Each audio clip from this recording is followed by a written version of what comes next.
Bonsoir. Ce soir, c'est Mamé qui raconte l'histoire de Patapon qui ne veut pas devenir papillon. Aujourd'hui est un grand jour. Le soleil venait tout juste de se lever et déjà sur la prairie encore perlée de rosée, un léger vent faisait frissonner les herbes hautes. Tout semblait calme, sauf dans la petite maison de feuilles où vivait Patapon. « Patapon, mon chéri, il est l'heure » murmura doucement sa maman en lui caressant la tête. Sous sa couverture de pétales séchés, Patapon grogna et s'enroula encore plus serré. « Je veux pas y aller » protesta-t-il, d'une voix toute chiffonnée de sommeil. « Je ne veux pas devenir un papillon. » Sa maman s'assit près de lui. « Tu sais, devenir papillon, c'est merveilleux. Tu pourras voler, découvrir le monde, voir les montagnes, les rivières, les jardins. Moi, j'aime très bien marcher, marmonna Patapon. Et puis, voler, ça doit être fatigant. » Sa maman sourit, mais elle voyait bien que son petit cœur était lourd. Elle n'insista pas. Elle lui laissa le temps de se lever, de grignoter quelques feuilles tendres, et ensemble, ils prirent le chemin de la colline au cocon. Le sentier serpentait entre des fleurs sauvages encore fermées du matin, des coccinelles grimpaient lentement le long des tiges, et au loin, on entendait le bourdonnement paisible des abeilles. Mais Patapon ne remarquait rien.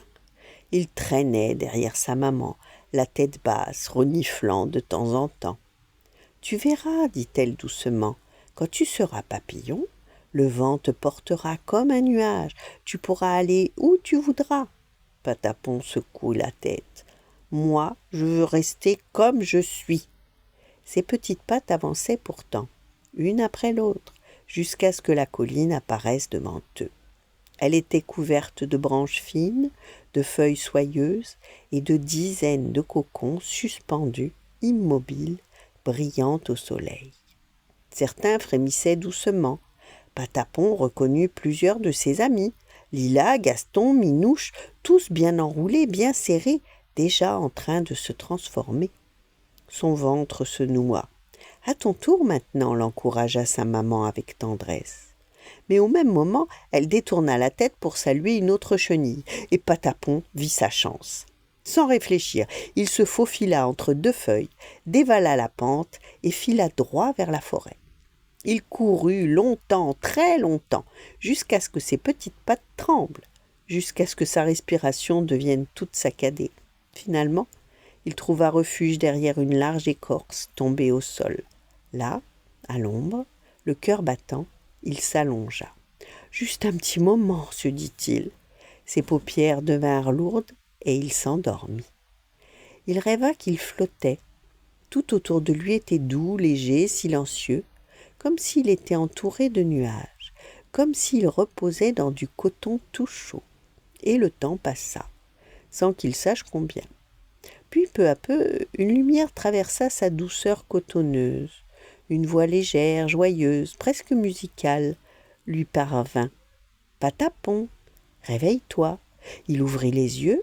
Devant lui, posé délicatement sur l'écorce, un petit papillon aux ailes lumineuses l'observait.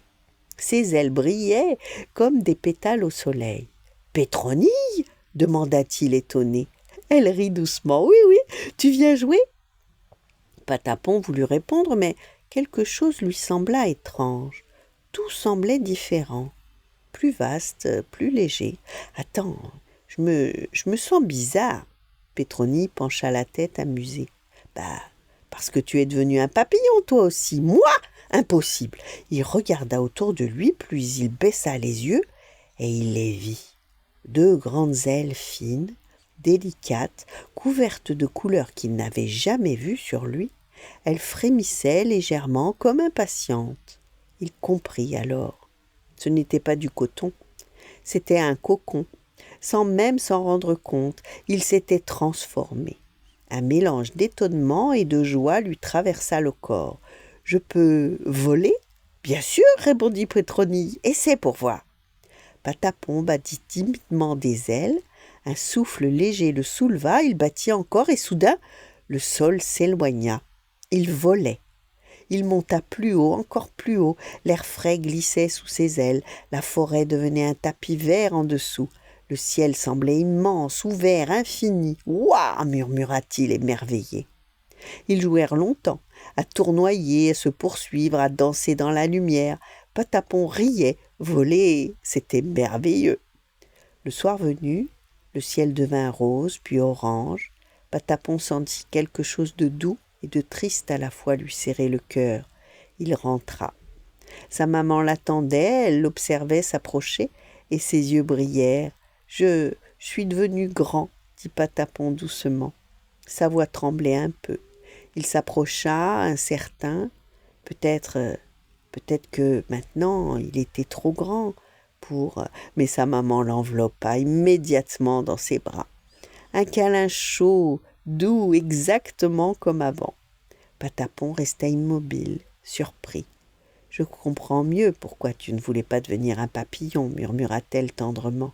« Tu avais peur que tout change. » Il hocha la tête contre elle. « Mais écoute-moi bien. Pour moi, tu seras toujours ma petite chenille. » Le cœur de Papillon se gonfla de chaleur. Il avait grandi. Il pouvait voler, découvrir le monde. Mais certaines choses, elles, ne changeraient jamais. Et cela lui donnait des ailes encore plus légères. Voilà, bonne nuit, faites de beaux rêves et à demain.